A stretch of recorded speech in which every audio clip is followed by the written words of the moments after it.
চা প্রেমী বাঙালি নাই এমন বাঙালি খুঁজে পাওয়া কষ্টকর। এক কাপ গরম গরম দুধ চা না হলে অনেকেরই সকালটা ঠিক শুরু হয় না, বা সকালে উঠতে ইচ্ছে করে না। যাদের একাধিকবার চা না খেলে দিন পার হতেই চায় না, তাদের অধিকাংশই নিজে চা বানাতে পারে না। কি অবাক হচ্ছেন? চা বানাতে পারে না? জি, ঠিকই শুনেছেন। সত্যি অনেকেই জানেন না চা কিভাবে বানাতে হয়, আর জানলেও তারা সঠিক পদ্ধতিতে চা বানায় না। এ কারণে তাদের হাতের চা সুস্বাদু হয় না, আর এ কারণে কেউ কেউ চা বানাতে চান না। তাদেরকেই বলছি, নিরাশ হবার কিছু নেই।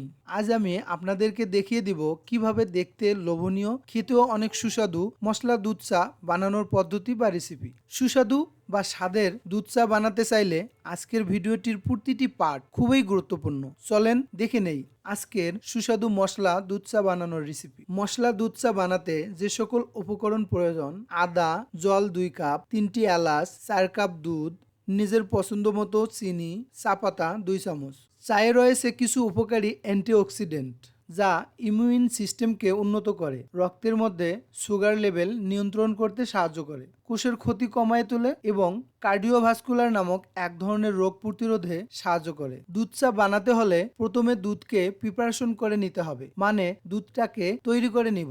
এর জন্য 4 কাপ দুধকে গরম করে এভাবে নাড়িয়ে ঘন করে নিব, মানে তাপে কমিয়ে 2 কাপ করে নিব। কারণ দুধ চায়ে দুধের ঘনত্ব ভালো না হলে দুধের চা ভালো হবে না। প্রথমে পাতিলে বা সসপ্যানে 2 কাপ জল নিয়ে নিব এবং এর সাথে দিয়ে দিব 3টি এলাচ এবং এভাবে হাফ থেতলানো আদা। এলাচটাকে অবশ্যই খুলে দিতে হবে ভালো ফ্লেভার আনার জন্য। এভাবে আদা থেতলানো করে, আদা থেতলে না নিলে চায়ের ভালো ফ্লেভার আসবে না, তাই বেটে না নিয়ে আদাটাকে থেতলিয়ে নিন। জল ভালোভাবে ফুটতে শুরু করলে চা পাতা দিয়ে নিব। যদি আপনি চায়ের লিকার পছন্দ করেন, মানে কড়া চা খেতে পছন্দ করেন, তাহলে প্রতি কাপ চায়ের জন্য 1 চা চামচ চা পাতা দিয়ে নেবেন। জল ফুটানোর আগে চায়ের লিকার দিলে চায়ের স্বাদ ভালো আসবে না। আর হ্যাঁ, এ সময় কিন্তু চিনি দেবেন না, না হলে লিকারটা পাতলা হয়ে যাবে, কারণ দুধ চা ঘন না হলে ভালো লাগবে না। এরপর 3 থেকে 4 মিনিট এটাকে ফুটিয়ে নিব। যখন দেখবেন এটা ভালোভাবে ফুটতে শুরু করেছে বা জলের আকার লাল রঙের হয়ে গেছে, এই সময় আগে তৈরি করা দুধ এখানে দিয়ে নিব। দেখতেই পাচ্ছেন দুধ দেওয়ার সাথে সাথেই চায়ের কালার পরিবর্তন হতে শুরু করেছে। এভাবে দুধ ঢেলে দেওয়ার পরে চায়ের রং পরিবর্তন হতে থাকবে এবং চায়ের উপরে বুদবুদ দেখা দেবে। এখন আপনাদের পছন্দ মতো চিনি দিয়ে নেবেন।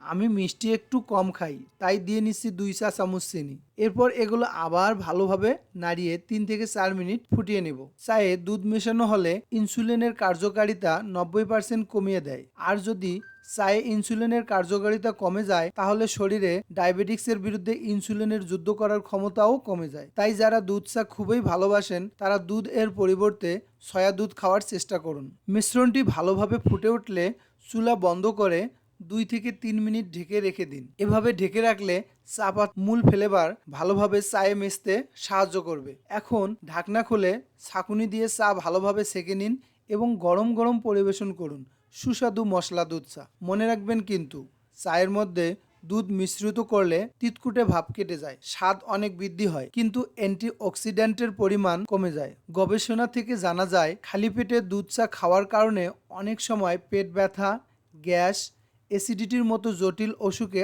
আক্রান্ত হন অনেকেই। তাই মন যাই চাক না কেন, সকালে উঠে অন্তত খালি পেটে দুধ চা খাওয়ার চেয়ে বরং দিনের শুরুতে লিকার চা খাওয়াটাই হবে বুদ্ধিমানের কাজ। এতে পেট ও শরীর দুইটাই চাঙ্গা থাকবে। তবে কিভাবে রোমাঞ্চকর এবং সুস্বাদু লিকার চা বানানো যায় তা পরবর্তী কোনো এক ভিডিওতে দেখাবো। যদি আপনারা দেখতে চান তাহলে কমেন্ট করে জানিয়ে দিবেন। আশা রাখি আপনাদের বুঝতে সমস্যা হয়নি। যদি কোনো সমস্যা ফেস করেন তাহলে কমেন্টে জানিয়ে দিন। সবাই এটা বাসায় বানিয়ে খাবেন, আর স্বাদটা কেমন হয়েছে তাও কমেন্ট করে জানিয়ে দিবেন। আর রেসিপিটি কেমন লাগলো তা লাইক বা ডিসলাইক দিয়ে জানিয়ে দিন। এরকম নতুন নতুন টিপস এবং ভিডিও সবার আগে পেতে চ্যানেলটিকে সাবস্ক্রাইব করতে ভুলবেন না।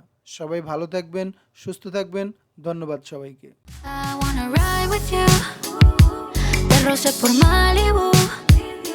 Tell me if you wanted to, baby, tú me hiciste fuego.